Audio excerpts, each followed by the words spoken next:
সুকান্ত মজুমদার তো আজকে আন্দোলনের ময়দান ছেড়ে পালিয়ে যাওয়ার জন্য ওই ফর্মুলা করলেন।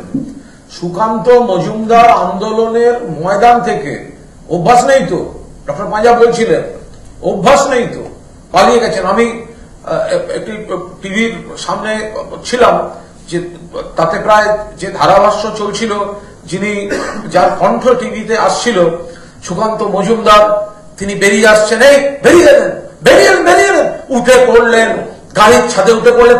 গাড়ির ছাদে সুকান্ত মজুমদার, গাড়ির মাথায় সুকান্ত মজুমদার, নাদুস নুদুস চেহারা নিয়ে গাড়ির মাথায় লাফাচ্ছেন সুকান্ত মজুমদার।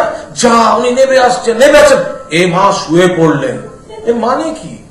এই যে ধারা বিবরণী, তিনি এলেন, গাড়ির মাথায় উঠলেন, নাচলেন, নামলেন, শুয়ে পড়লেন। কেন? হসপিটাল যেতে হবে। কেন? ময়দান ছেড়ে পালাতে হবে। কেন? না, তিনিও জানেন এর পরের ধাপের কোন আন্দোলন হয় না। উনি যেটা করছেন সেটা ঠিক নয়। উনি প্রতিযোগিতা আছেন, ছবি তুলতে হবে। উনি প্রতিযোগিতায় আছেন, প্রচারে থাকতে হবে। দিল্লিতে ছবি পাঠাবেন, আমাকে সভাপতি থেকে সরাবেন না, আমি লাফিয়েছি গাড়ির মাথায়। উনি নিজে শুয়ে পড়েছেন। মিডিয়ার একই চ্যানেল, তলায় স্ক্রল যাচ্ছে শুয়ে পড়লেন, আর ওপরে যাচ্ছে পড়ে গেলেন। দুটোর মধ্যে তফাৎ আছে। উনি শুয়ে পড়েছেন। সুকান্ত মজুমদার সজ্ঞানে শুয়ে পড়েছেন পালিয়ে যাওয়ার জন্য। কিছু লোককে উস্কে ওই জায়গায় স্লোগান দিতে বলে ওনার সঙ্গে কোনো ধস্তাধস্তি হয়নি। উনি গাড়ির মাথায় দাঁড়িয়ে মুক্ত অক্সিজেন পাচ্ছিলেন। সকলের থেকে বেশি অক্সিজেন সুকান্ত মজুমদার পেয়েছে, উঁচুতে ছিলেন গাড়ির মাথায়। তো সুতরাং যে এতখানি অক্সিজেনের মধ্যে আছে, সে হঠাৎ নামলো আর শুয়ে পড়ল। ফলে এটা পরিষ্কার যে তিনি নাটক করেছেন মাঝপথে পালিয়ে যাওয়ার জন্য, যে যাব যাব যাব, হ্যাঁ, সন্দেশখালি যাব যাব যাব, কিন্তু মাঝপথে যে পালাতে হবে, পালানোর ফর্মুলায় নাটক করেছেন। এর মধ্যে সিরিয়াস কোনো ব্যাপার নেই। একটা বলছেন যে সরস্বতী পুজো উনি করলেন, দেখা গেল যে নদীর ঘাটে, এবং সেখানে বলছে যে পুলিশ আটক করে রাখছে আমাদেরকে, ওরা যদি গালে গালে চলে আমরা পাতায় পাতায়। আচ্ছা, কেউ যদি বনে জঙ্গলে ঘুরে বেড়ায়, কেউ যদি এভারেস্টে উঠে, সাবমেরিনে নামে, তিমি মাছের পিঠে উঠে, তো তৃণমূল পুলিশ কি করবে সেখানে? কি আশ্চর্য কথা! ও যে জায়গাটায় যাওয়ার কথা সেই জায়গাটা যেতে দেওয়া হয়নি।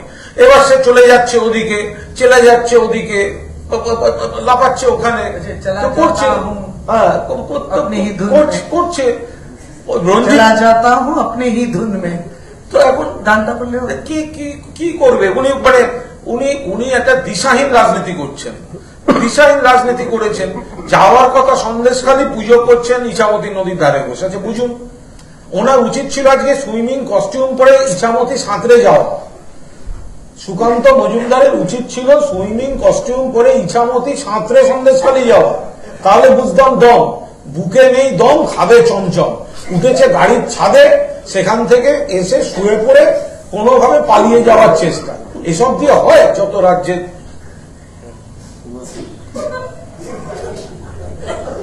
না না, সিরিয়াস।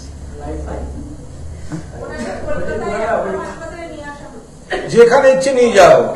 অসুস্থতার ভান করছেন, তাকে তো একটা হসপিটাল, উনি তো চাইছেন সেটা, উনি তো চাইছেন ওনাকে এনে হসপিটালে ভর্তি করা হোক, যাতে ওকে আন্দোলনের ময়দানে না থাকতে হয়। কারণ আন্দোলনটা ভুল, মিথ্যা, তৃণমূলের বিরুদ্ধে মিথ্যা বলছে। এটা কেউ যদি জেনে থাকে, সেটা তো বিজেপি নেতারা জানে।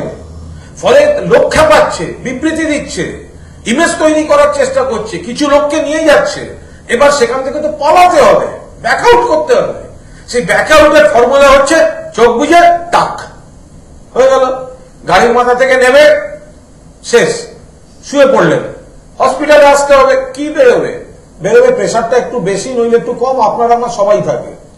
আর ওর যদি আগে কোনো রোগ মুখ থাকে, হাসপাতালে চিকিৎসা হয়, এখন অসুবিধা নেই। আর হাসপাতালে চিকিৎসা চিকিৎসা। উনি মোদ্দা কথা আন্দোলন থেকে পালিয়েছেন, কারণ উনি জানেন এটা ভুল আন্দোলন, মিথ্যা আন্দোলন করছিলেন। ছবি তোলা হয়ে গেছে, উনি অসুস্থতার নাটক করে পালিয়েছেন।